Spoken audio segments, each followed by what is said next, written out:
Hi everybody, this is Jill Stein coming to you from outside the barred gates of Columbia University in New York City, and this is not what democracy looks like.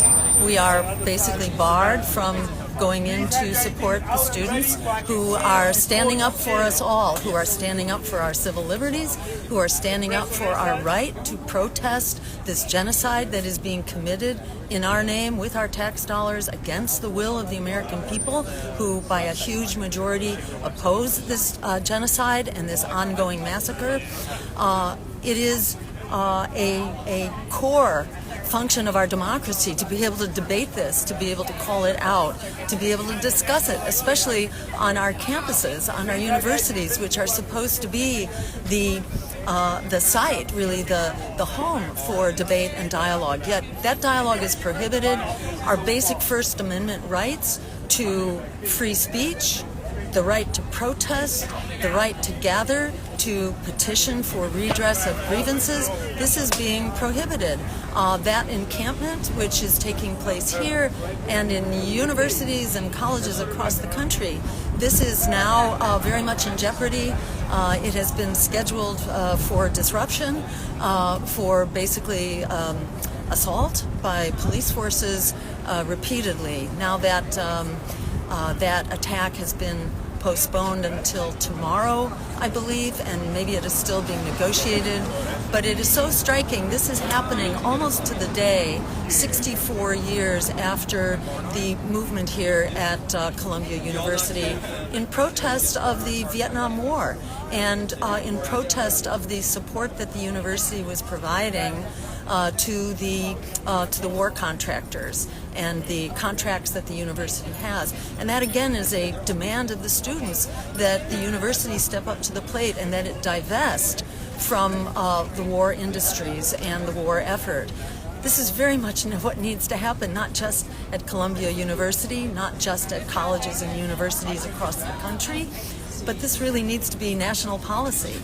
This is in fact the decision of the International Court of Justice that this is a plausible genocide going on in front of our very eyes. That label, plausible genocide, is the most definitive label of genocide that can be determined prior to years of study after the fact.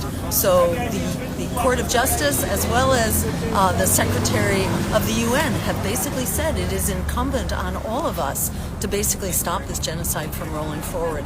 That is what the students are doing here. They are using their First Amendment rights, and in standing up, they are standing up for us all, because we are all, witnessing this horrific attack on our First Amendment rights. I should mention here also that the techniques of crowd control that are being used here on campuses now to suppress this discussion, to suppress this movement for democracy and peace, those techniques are very much connected with the Israeli occupation forces and with specific training programs, these international training programs now that bring the formerly IDF, we call it the IOF, the Israeli occupation forces, in to train our police forces.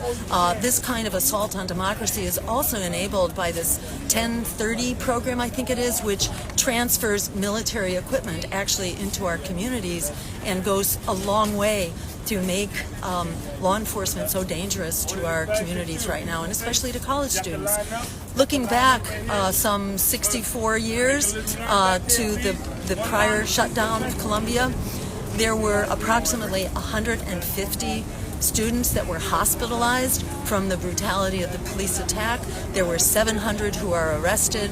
We are looking now at hundreds of students who are being arrested and who are being brutalized, as we see in the footage on social media. I also want to mention that the smear that opposing genocide is anti-Semitic, this is fundamentally an anti-Semitic smear.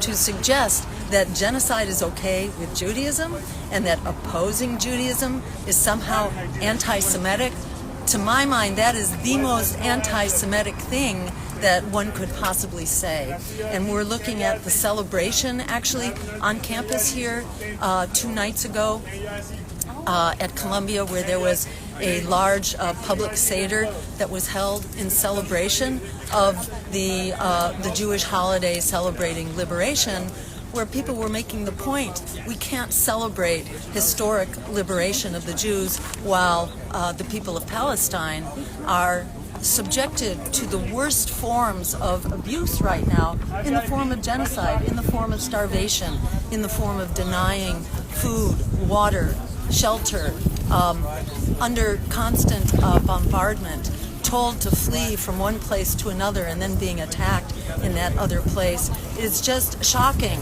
And Netanyahu's effort to broaden the war right now and to violate international law yet again by attacking the embassy, at from Iran in Syria, that itself was a horrible violation of international law and an effort to draw the U.S., which is giving a blank check here to the government of Israel, to go ahead and expand this war. So this is an effort to distract from the violation of human rights, international law, and the generalization of our... excuse me, there's a little disruption, I think, going on here. Yeah, all right, so a little disruption going on behind us. So, yeah, well, I'm Jewish too, and I'm here. It's a Jewish value. Nobody's asking you to be scared. Opposing genocide is a Jewish value. Opposing genocide is a core value. The Jewish people have homeland. Thank you, as a Jew, as a descendant of refugees. You do not represent. Myself. You are the minority. You're the 1%. Yeah, thank you. Thank you. So at any rate, ignore that 0.1% who is mandating genocide right now. We are not going to stand up for, yes, this is unfortunately what we are seeing all over the world, where a very misguided Zionist movement is attempting to crush the liberty, the human rights, the right of children to survive. The most basic rights to survival are on the line, and in fact the efforts of the Israeli Defense Forces, the Israeli occupation forces, to further instigate violence here against civilians, against students who are simply standing up for our constitutional rights to have this debate, to have this discussion, because if that discussion is held, the American people will stop this genocide, and we will support our human rights and our international law. As Gaza goes, we all go. And it's really critical that we stand up, because Gazans are the canary in the mine shaft here. And what happens in Gaza can happen and will happen anywhere. We must stand up and support international law. We must support human rights, and we must support the right of the Palestinian people to freedom, justice, and dignity. Thank you all so much for being a part of this unstoppable movement that we are together. Thank you.